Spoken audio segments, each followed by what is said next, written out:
Hello student, today I am going to teach what is the hydrogen spectrum। पिछले lecture में हमने ये देखा कि एब्जॉर्प्शन स्पेक्ट्रम क्या होता है एंड इमिशन स्पेक्ट्रम क्या होता है। मैंने बताया थोड़ा सा ये टॉपिक जो है काफ़ी टफ होता है और इसको थोड़ा सा आप इसको लर्न करना पड़ेगा, बहुत सारी चीज़ें आपको याद कर रखना पड़ेगा और जब आप एक बार याद कर लेंगे धीरे धीरे आपको खुद ही समझ में आने लगेगा। तो हमने पिछले लेक्चर में देखा कि एब्जॉर्प्शन स्पेक्ट्रम क्या होता है, इमिशन स्पेक्ट्रम क्या होता है। एब्जॉर्प्शन और इमिशन में देखा कंटिन्यूअस क्या होता है, डिसकंटिन्यूअस क्या होता है। तो यहाँ पे आज हम उसी का बेस से हम आगे बढ़ने वाले हैं और नेक्स्ट टॉपिक है हाइड्रोजन स्पेक्ट्रम। तो हाइड्रोजन स्पेक्ट्रम क्या है? जब हाइड्रोजन गैस को हम किसी इलेक्ट्रिक डिस्चार्ज से पास कराते हैं, है ना, जब हाइड्रोजन गैस को हम इलेक्ट्रिक डिस्चार्ज से पास कराते हैं तो several spectrum lines are obtained. तो डिफरेंट स्पेक्ट्रम लाइंस जो होती है ऑब्टेन्ड होती है। जब हाइड्रोजन गैस को हम इलेक्ट्रिक डिस्चार्ज से कोई जो है किसी ऐसे सब्सटेंस से पास कराते हैं जो इलेक्ट्रिकली डिस्चार्ज हो तो हमको सेवरल स्पेक्ट्रल लाइंस जो है ऑब्टेन्ड होती है। तो और ये सेवरल स्पेक्ट्रल लाइंस जो होती है इसमें इसको डिफरेंट साइंटिस्ट ने डिस्कवर किया है। लाइमन ने किया है, बामर ने किया है, पास्चर ने किया है, ब्रैकेट ने किया है, फंड ने किया है। तो और इस स्पेक्ट्रम लाइन का जो है डिफरेंट नेम भी है। जैसे पहला जो है लाइमन सीरीज है, दूसरा जो है बामर सीरीज है, तीसरा जो है पास्चर सीरीज है, चौथा जो है ब्रैकेट सीरीज है, पांचवा जो है फंड सीरीज है। और कुछ स्पेक्ट्रम लाइंस हमको ये स्पेक्ट्रम लाइन जो है few spectrum lines are visible होगी और बाकी जो स्पेक्ट्रम लाइंस होगी वो विजिबल नहीं होती। तो यहाँ पे सबसे पहले हम एक एक करके थोड़ा सा इसको देखेंगे, फिर इसका फिगर बनाते हैं और फिर कैसे इसको समझाते हैं कि कैसे इसको एक्सप्रेस करते हैं। तो यहाँ सबसे पहले देखिए, यहाँ हमने बताया हाइड्रोजन स्पेक्ट्रम में सबसे पहले हाइड्रोजन गैस को हम इलेक्ट्रिक डिस्चार्ज से पास कराते हैं तो several spectrum lines are obtained, इतना है। अब इसमें आपको ये पहले स्पेक्ट्रम लाइन जो है, पहले जो है हाइड्रोजन में पहले जो स्पेक्ट्रम लाइंस को डिस्कवर किया वो थे बामर थे, है ना। तो अकॉर्डिंग टू बामर, जो बामर ने अपना स्पेक्ट्रम लाइंस डिस्कवर किया उसको कहते हैं बामर सीरीज। अभी हम पूरा उसको लिखेंगे तो आप उसको देखेंगे, उसको कहते हैं बामर सीरीज, है ना। तो जैसा अभी बताया Lyman series, बामर series, Brackett series, fund series, ये सब क्या होता है, सब ने जो साइंटिस्ट ने जैसे जैसे अपना जो है हाइड्रोजन स्पेक्ट्रम का जो डिफरेंट वेवलेंथ की लाइट को डिस्कवर किया, डिफरेंट वेवलेंथ की लाइन को ऑब्टेन्ड किया तो उसका जो है डिफरेंट नेम भी दिया। जो उनका नेम था, साइंटिस्ट का नेम था, उसी के अनुसार उस स्पेक्ट्रम लाइंस का नेम भी रखा गया। तो according to Balmer, if spectrum lines are expressed in terms of wave number. Wave number क्या होता है जानते हैं? वेव नंबर वेवलेंथ का जस्ट अपोजिट होता है ना। तो वेव नंबर को हम न्यू बार से दिखाते हैं। Nu bar is equal to 1/λ। पीछे हमने पढ़ा था कि वेव के जो टर्म होते हैं वहाँ हमने देखा था वेव नंबर क्या होता है, वेवलेंथ का अपोजिट होता है। According to Balmer, if spectrum lines are expressed in terms of wave number, अगर हम स्पेक्ट्रम लाइंस को वेव नंबर के टर्म में एक्सप्रेस करें then visual lines of the hydrogen spectrum obey the following formula. तो पहले अपना बामर ने डिस्कवर किया था, जो स्पेक्ट्रम लाइंस बामर ने डिस्कवर किया था वो विजिबल थी, वो दिखाई दे रही थी, है ना। तो और उसने अपना बताया कि वो हम किस तरह से वो कौन सी फार्मूला को फॉलो करती है। तो बामर सीरीज या बामर स्पेक्ट्रम लाइन का यानी nu bar is equal to 109 677 1/2 square minus 1/n square centimetre inverse. Wave number का जो यूनिट होगा वो क्या होगा, सेंटीमीटर इनवर्स होता है। यहाँ पे बामर सीरीज के लिए या बामर स्पेक्ट्रम लाइन के लिए n क्या होगा, इंटीगर होगा एंड n की वैल्यू हमेशा, ये जो है यहाँ पे 2 है तो n की वैल्यू हमेशा जो है 2 से ज़्यादा होगी, यानी 3 होगी, 4 होगी, 5 होगी, 6 होगी, इसी तरह से इनफाइनाइट कर सकते हैं, है ना। This series describe by this formula are called Balmer series and it is visible region of spectrum. ये जो पहली सीरीज डिस्क्राइब की गई ये बामर द्वारा डिस्क्राइब की गई और बामर ने इसका क्या नाम रखा, बामर series, and it is visible region of spectrum. और यही सीरीज क्या होती है, हाइड्रोजन स्पेक्ट्रम में विजिबल होती है। बाकी जो सीरीज होती हैं वो हाइड्रोजन स्पेक्ट्रम की वो विजिबल नहीं होती। तो हम थोड़ा सा इसका फिगर बनाएंगे और कैसे एक्सप्रेस करते हैं बाकी सभी स्पेक्ट्रम लाइंस, जैसे क्या है, जैसे लाइमन क्या है, बामर क्या है, पास्चन क्या है, ब्रैकेट क्या है और फंड सीरीज लाइन क्या है, उसको कैसे हम एक्सप्रेस करेंगे उसको भी हम बताएंगे। पहले आप इसको नोट कर लीजिए जल्दी से, फिर हम आगे बढ़ते हैं। ओके, नोट हो गया। चलिए, हमने आपको बताया कि जो पहली स्पेक्ट्रम लाइन जो डिस्कवर की गई हाइड्रोजन गैस में वो थी बामर स्पेक्ट्रम लाइन। तो बामर स्पेक्ट्रम लाइन्स और ये बताया कि वो विजिबल होती है, उसको हम देख सकते हैं। बाकी जो भी स्पेक्ट्रम लाइन्स जो होंगी वो विजिबल नहीं होती और उसको हम दिखा रहे हैं, यानी किस फार्मूले से उसको ऑब्टेन करते हैं। All series of lines in the hydrogen spectrum could be describe by the following formula. तो और जो भी जानते हैं कि हम स्पेक्ट्रम लाइंस को न्यू बार के टर्म में एक्सप्रेस कर रहे हैं, यानी वेव नंबर के टर्म में कर रहे हैं, तो वो सभी स्पेक्ट्रम लाइंस का वेव नंबर हम कैसे निकाल सकते हैं। तो nu bar is equal to 109,677 1/n1 square minus 1/n2 square centimetre inverse, where n1 की वैल्यू क्या होगी, देखो n1 की वैल्यू 1 होगी, 2 हो सकती है, 3 हो सकती है, 4 हो सकती है, 5, 6, 7, 8, 9, 10 डॉट डॉट इनफाइनाइट।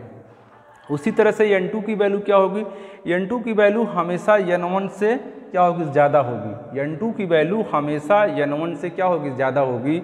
यानी n2 की वैल्यू n1 + 1 हो सकती है, n2 + 2 हो सकती है, n1 + 2 हो सकती है, n1 + 3 हो सकती है। यहाँ पर जानते रहे 109,677 क्या है, रिडबर्ग कांस्टेंट। क्या है, रिडबर्ग कांस्टेंट है। और इसको यहाँ पे जो सभी स्पेक्ट्रम लाइंस की वेव नंबर को हम न्यू बार, जितनी भी स्पेक्ट्रम लाइन हाइड्रोजन में हमने बताया कि कितनी भी जो स्पेक्ट्रम लाइंस ऑब्टेन्ड होती है उसको डिफरेंट साइंटिस्ट ने डिस्कवर किया और उन्हीं साइंटिस्ट के आधार के नाम पर उस स्पेक्ट्रम लाइन का क्या नाम रखा गया। और पहले का क्या बोला गया, Lyman series, बामर series, Paschen series, Brackett series, fund series. तो इसको कैसे एक्सप्रेस करते हैं, कैसे इसको समझते हैं, इसमें हमने पहले बताया formula nu bar is equal to 109,677 1/n1 square minus 12 square centimetre inverse. ये सेंटीमीटर इनवर्स हमने बताया कि वेव नंबर का क्या होता है, यूनिट होता है। n1 की क्या वैल्यू हो सकती है, 1, 2, 3, 4, 5, 6, 7 इस तरह से हो सकती है। और n2 की वैल्यू जो है हमेशा n1 + 1 हो सकती है, n1 + 2 हो सकती है, n1 + 3 हो सकती है, डॉट डॉट। 109,677 क्या होगा, रिडबर्ग कांस्टेंट। तो सबसे पहले देखो यहाँ पे हम इसका भी टेबल बनाते हैं। पहले यहाँ पे फिगर जो स्पेक्ट्रम लाइंस का जो फिगर बनाया गया है इसको ध्यान से देखिए। देखो लाइमन सीरीज जो होती है ये विजिबल नहीं होती है ना, ये जो है अल्ट्रा वायलेट रीजन में है, तो ये जो है अल्ट्रा वायलेट रीजन में आती है। और इसके लिए यहाँ पे सबसे पहले हमने दिखाया है कि यहाँ पे दिखाया है n = 1, n = 2, n = 3, n = 4, n = 5, n = 6 dot dot, n = क्या है, इन्फिनिटी। यहाँ पे बीच में डॉट डॉट है यहाँ पे, तो इसको n = इन्फिनिटी। देखिए लाइमन सीरीज के लिए क्या होगा कि n1 की वैल्यू क्या होगी, 1 होगी। लाइमन सीरीज के लिए n1 की वैल्यू क्या होगी, 1 होगी। n1 की वैल्यू 1 होगी और n2 की वैल्यू क्या होगी, 2, 3, 4, 5, 6, 7 डॉट डॉट इनफाइनाइट। तो यहाँ पे n1 की वैल्यू 1 है। लाइमन सीरीज के लिए n1 की वैल्यू यहाँ पे n लिखा गया है केवल, इसको इस तरह से समझिए। तो यहाँ पे n = 1 मतलब लाइमन सीरीज के लिए n1 की वैल्यू क्या हो गई, 1 हो गई, है ना। और बाकी n2 की वैल्यू जो होगी वो 2, 3, 4, 5, 6। तो n1 की वैल्यू जब 1 है तो देखिए यहाँ पे n1 की वैल्यू 1 है और n2 की वैल्यू 2 है, तो ये स्पेक्ट्रम लाइंस ऑब्टेन्ड हुई। n1 की वैल्यू 1 है, n2 की वैल्यू 3 है, तो ये स्पेक्ट्रम लाइंस ऑब्टेन्ड होगी। n1 की वैल्यू 1 है, n2 की वैल्यू 4 है, तो ये स्पेक्ट्रम लाइंस है ना। n1 की वैल्यू 1 है, n2 की वैल्यू 5 है, तो ये स्पेक्ट्रम लाइंस है, और n1 की वैल्यू 1, n2 की वैल्यू 5, तो ये स्पेक्ट्रम लाइंस ऑब्टेंड हो रही है। और यहाँ n1 एक तरह से एक लाइन और खींच सकते हैं, n1 इजिकल टू 1 तो n2 इजिकल टू इनफाइनाइट, तो ये स्पेक्ट्रम लाइंस ऑब्टेंड होगी। तो यानी n1 की वैल्यू हमेशा जो होगा ये लाइमन सीरीज के लिए n1 की वैल्यू 1 होगी, और n2 की वैल्यू हमेशा 1 से क्या होगी, ज़्यादा होगी। तो ये जो स्पेक्ट्रम लाइंस ऑब्टेंड हो रही है इसी को कहते हैं लाइमन सीरीज, ये लाइमन सीरीज। और इसका स्पेक्ट्रल रीजन क्या होता है, ये अल्ट्रावायलेट रीजन में, ये अल्ट्रावायलेट रीजन होती है ना। तो ये हो गया लाइमन सीरीज। दूसरा बामर सीरीज के लिए क्या कर, जिसको हमने पीछे अभी देखा कि सबसे पहले हाइड्रोजन स्पेक्ट्रम में जो स्पेक्ट्रम ऑब्टेंड किया पहले बामर ने डिस्कवर किया था, और उसका एक अलग फार्मूला भी बताया था। वो केवल जो है अपना जो स्पेक्ट्रम लाइंस उन्होंने ऑब्टेंड किया था उसके लिए अलग फार्मूला बनाया था, लेकिन बाद में सभी स्पेक्ट्रम लाइंस को ऑब्टेंड करने के लिए ये फार्मूला यूज करते हैं। तो अब बामर सीरीज के लिए क्या हो जाएगा, n1 की वैल्यू 2 हो जाएगी, n1 की वैल्यू क्या हो जाएगी, 2 हो जाएगी, n1 की वैल्यू 2 हो जाएगी, और n2 की वैल्यू 3, 4, 5, 6 डॉट डॉट इनफाइनाइट। तो देखो बामर सीरीज के लिए ये यानी ये वैल्यू फिक्स हो जाएगी, n1 की वैल्यू क्या हो जाएगी, 2 हो जाएगी। अब n2 की वैल्यू यहाँ पे 3 है तो ये स्पेक्ट्रम लाइन, n2 की वैल्यू 4 है तो ये स्पेक्ट्रम लाइन, और n2 की वैल्यू 5 है तो ये, n2 की वैल्यू 6 है तो ये, इसी तरह से n2 की वैल्यू इनफाइनाइट है तो ये स्पेक्ट्रम लाइन। और ये स्पेक्ट्रम लाइन को क्या कहते हैं, बामर सीरीज, क्योंकि इसको बामर ने डिस्कवर किया था इसलिए इसका नाम क्या हो गया, बामर सीरीज। फिर तीसरी स्पेक्ट्रम लाइंस जो है, तीसरी स्पेक्ट्रम लाइन जो है पास्चन सीरीज है। तो पास्चन सीरीज के लिए n1 की वैल्यू क्या होगी, 3। देखो पास्चन सीरीज के लिए n1 की वैल्यू क्या होगी, 3 होगी, और n2 की वैल्यू क्या होगी, 4, 5, 6, 7 डॉट डॉट इनफाइनाइट। तो पास्चन सीरीज के लिए देखो n1 की वैल्यू 3 है, और n2 की वैल्यू क्या, मतलब n2 की वैल्यू 4 हो गई तो ये स्पेक्ट्रम लाइन, n2 की वैल्यू 5 हुई तो ये देखो ये लाइंस ऑब्टेंड हो रही है, n2 की वैल्यू 6 हो रही है तो ये स्पेक्ट्रल लाइंस ऑब्टेंड हो रही है, n2 की वैल्यू इनफाइनाइट है तो ये स्पेक्ट्रल लाइन। और ये सभी स्पेक्ट्रल लाइन जो है पास्चन सीरीज कहलाती है, जिसको पास्चन ने डिस्कवर किया था। फिर इसी तरह से नेक्स्ट है ब्रैकेट सीरीज। ब्रैकेट सीरीज के लिए क्या हो जाएगा, यहाँ देख रहे हो n इजिकल टू 4 है, तो यानी कि n1 इजिकल टू 4 हो जाएगा, n2 equal to 5, 6, 7, 8, 9, 10 dot dot dot infinite, है ना। तो यहाँ पे ब्रैकेट सीरीज के लिए n1 इजिकल टू 4 है, और n2 इजिकल टू 5 हो गया तो ये लाइन ऑब्टेंड हुई, n1 इजिकल टू 4 है तो n2 इजिकल टू 6 है तो ये स्पेक्ट्रम लाइन। इसी तरह से n2 इजिकल टू इनफाइनाइट करेंगे तो एक और स्पेक्ट्रम लाइन्स कुछ भी दिखा सकते हैं, मतलब इनफाइनाइट मतलब कि बहुत सारी बीच में और सारे भी पॉइंट हैं, यानी n इजिकल टू 7, 8, 9 कुछ भी ले सकते हैं वैल्यू। फिर इसके बाद है फंड सीरीज। फंड सीरीज के लिए क्या होगा, n1 की वैल्यू क्या हो जाएगी, 5 हो जाएगी, n1 की वैल्यू 5 हो जाएगी, और n2 की वैल्यू 5 से हमेशा क्या होगी, बड़ी होगी। तो ये सभी स्पेक्ट्रम लाइंस जो है एक ही फार्मूले से ऑब्टेंड कर सकते हैं, और ये फिगर में दिखाया गया है ये डिफरेंट स्पेक्ट्रम लाइंस का, इसका नाम भी डिफरेंट है। जैसे जिस साइंटिस्ट ने डिस्कवर किया है उसी के अनुसार स्पेक्ट्रल लाइन का क्या भी नाम है, Lyman series, बामर series, Paschen series, Brackett series, fund series. तो इसका हम टेबल बनाकर भी आपको दिखा दे रहे हैं, तो इसको आपको समझने में आसानी होगी। सबसे पहले आप इसको नोट कर लीजिए, फिर हम टेबल बना देते हैं इसका। तो हमने बताया था कि लास्ट टाइम आल सीरीज की वेव नंबर को, आल सीरीज जो भी स्पेक्ट्रम लाइंस ऑब्टेंड हो रही है सभी को एक कॉमन फार्मूले से हम एक्सप्रेस करेंगे। तो वो फार्मूला क्या होगा, यानी वेव नंबर के टर्म में तो nu bar is equal to 109 677 1 upon n1 square minus 1 upon n2 square, और इसका यूनिट क्या होगा, सेंटीमीटर यूनिवर्स, है ना। तो यहाँ से हमने बताया कैसे ये आपको समझाया। अब इसको हम टेबल से ही बता रहे हैं। देखो लाइमन सीरीज के लिए n1 की वैल्यू 1 होगी, n2 की वैल्यू 2, 3, 4, 5, 6 डॉट डॉट इनफाइनाइट। तो यहाँ देखो n1 की वैल्यू 1 हो गई लाइमन सीरीज के लिए, n2 की वैल्यू 2, 3, 4, 5, 6 डॉट डॉट इनफाइनाइट से जितनी लाइन यहाँ से खींचेंगे वो क्या होगी, लाइमन सीरीज हो जाएगी। बामर सीरीज के लिए, और ये जो लाइमन सीरीज है ये किस रीजन में आती है, ये अल्ट्रावायलेट रीजन में आती है, यानी स्पेक्ट्रल रीजन क्या होगा, अल्ट्रावायलेट रीजन होगा। इसी तरह से बामर के लिए n1 की वैल्यू 2 होगी, बामर के लिए n1 की वैल्यू 2 होगी, n2 की वैल्यू क्या होगी 3, 4, 5, 6 डॉट डॉट इनफाइनाइट, और ये विजिबल रीजन में है, जैसा कि आपको हम पीछे ही बता चुके हैं, पहले ही बता चुके हैं। पास्चन सीरीज n1 की वैल्यू 3, n2 की वैल्यू 4, 5, 6 डॉट डॉट इनफाइनाइट। तो ये किस रीजन में आएगी, इंफ्रारेड रीजन में आएगी। और ब्रैकेट सीरीज के लिए, ब्रैकेट सीरीज के लिए n1 की वैल्यू 4 और n2 की वैल्यू 4 से ज़्यादा, यानी 5, 6, 7, 8, 9 इस तरह से होगी।